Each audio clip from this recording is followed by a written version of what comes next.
یہ سارا نظام بیماریوں کا. تو میدے کے لیے جو علاج میں بتانے جا رہا ہوں وہ یہ ہے کہ آپ نے ڈاچی کا دودھ لینا, 1 گلاس 2 گلاس لے لیں, بوتلیں بھر کے رکھ لیں فریج میں, گرم کر کے رکھ لیں, ٹھنڈا رکھ لیں.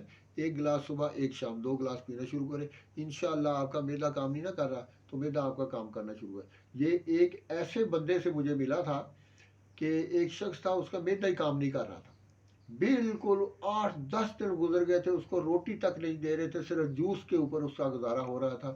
اور ایک درویش ملا, اس نے کہا چھوڑ دو سارا کچھ, اس کو ڈاچی کا دودھ دو. جب ڈاچی کا دودھ دینا تو صحیح ہو گیا. 1.5 2 سال تک وہ مزدوری کرتا رہا اور دیتا رہا. 2 سال کے بعد پھر وہ اپنی آئی سے پاس پا. تو السلام علیکم ورحمۃ اللہ. اس کو شیئر کریں, کمنٹ کریں, لائک کریں, سبسکرائب کریں. آپ کا بہت بہت شکریہ. السلام علیکم.